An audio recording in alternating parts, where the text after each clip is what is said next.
అలరి టీవీ ప్రేక్షక మహాశయులకు స్వాగతం, సుస్వాగతం, శుభోదయం.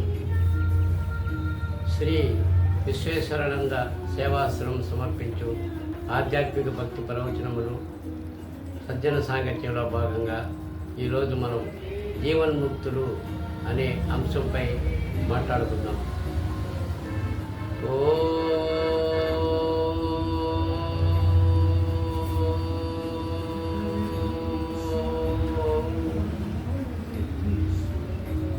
గురుర్బ్రహ్మ గురుర్విష్ణు గురుర్దేవో మహేశ్వర గురు సాక్షాత్ పరం బ్రహ్మం తస్మై శ్రీ గురవే నమః.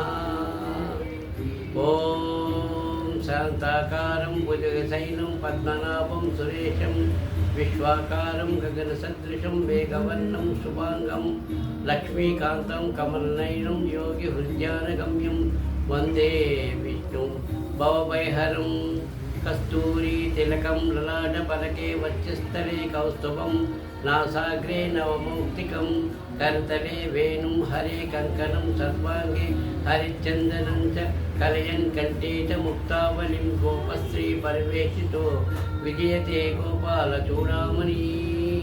శ్రీరాఘవం దశరథాత్మజమప్రమేయం సీతాపతిం రఘుకులాన్వయరత్నదీపం ఆజానుబాహు అరవిందదలాయతాక్షం రామం విశాచల వినాశకరం నమామి.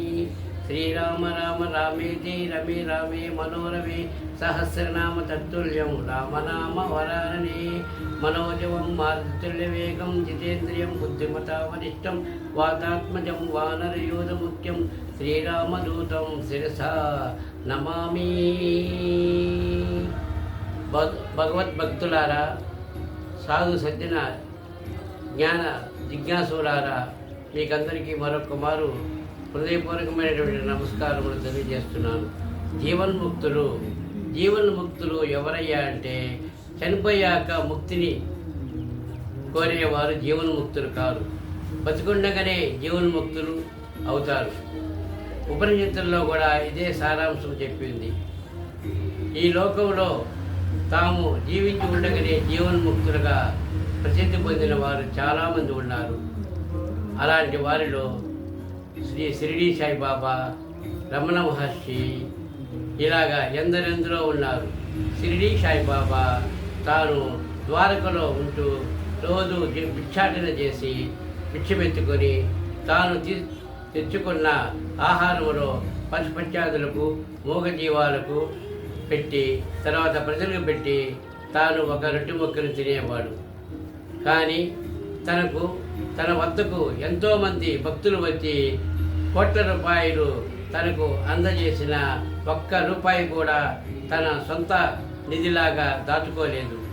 అంతా ప్రజలకే పనిచేశాడు. ఎప్పుడు ఆయన స్వలాభాపేక్ష లేకుండా స్థితప్రజ్ఞత్వం కలిగి జీవించాడు, నిరాడంబరంగా జీవించాడు. ఆయన చెప్పింది శ్రద్ధ సబూరి. శ్రద్ధ అంటే నమ్మకం, మనము భగవంతుని పట్ల విశ్వాసం కలిగి ఉండాలని చెప్పాడు. సబూరి అంటే ఓర్పు, ఓపిక. అంటే మనం చేసే ప్రతి కర్మను శ్రద్ధతో చేయాలా, ఓర్పుతో చేయాలా, ఫలితాన్ని ఎప్పుడు ఆశించకూడదు అని తెలియజేశాడు. అతడు జీవన్ముక్తుడు. అతను బతికుండగానే జీవన్ముక్తత్వం పొందాడు.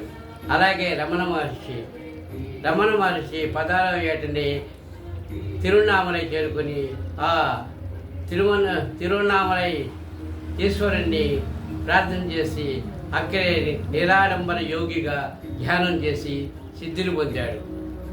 ఆయన అనేక మందికి గురువుగా ఉన్నారు.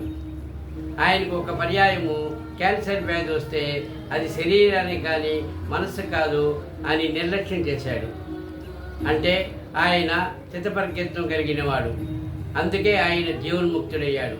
అలాగే ఉయ్యాలవాడ నరసింహారెడ్డి, మన ఆంధ్ర తెలుగు బిడ్డ, స్వాతంత్ర పోరాటంలో సమరభేరిని మ్రోగించిన ఉయ్యాలవాడ నరసింహారెడ్డి ఉరికంబం ఎక్కుతూ కూడా ఆయన ఏమన్నాడంటే, నా దేశ స్వాతంత్రం కోసం నా ప్రాణాలు పోయినా పర్వాలేదు అని కొనూపిరి వరకు అతను దేశ స్వాతంత్రం కోసమే పోరాడాడు. అతను జీవన్ముక్తుడు. వీరందరూ జీవన్ముక్తులు. జీవన్ముక్తులు అంటే సమత్వం కలిగిన వాళ్ళు. అంటే ఎండకు ఎండిన, వానకు తడిచిన ఎటువంటి చలనం లేకుండా చిత్తప్రజ్ఞతో ఎటువంటి ఆలోచన లేకుండా స్వార్థబుద్ధి లేకుండా జీవితాన్ని గడిపేవారే చిత్తప్రజ్ఞులు అవుతారు. అలాంటి వారే జీవన్ముక్తులు. మనం కూడా జీవన్ముక్తులు కావాలంటే శ్రద్ధ శబోరీలను పాటించాలి. అప్పుడే మనం జీవన్ముక్తులు అవుతాము. ప్రకృతి పట్ల, ప్రకృతిలో జరిగే ఏ యొక్క సంఘటన వల్ల మన శరీరం కానీ మనసు కానీ చంచలత్వం పొందకూడదు. అలాంటప్పుడే మనం జీవన్ముక్తులు కాగలుగుతాము. మనం నమ్మిన సిద్ధాంతాన్ని జీవితాంతం కొన ఊపిరి ఉన్నంత వరకు దానికోసం మనం బతకాలి. అప్పుడే మనం జీవన్ముక్తులు అవుతాము. ఓం తత్ సత్.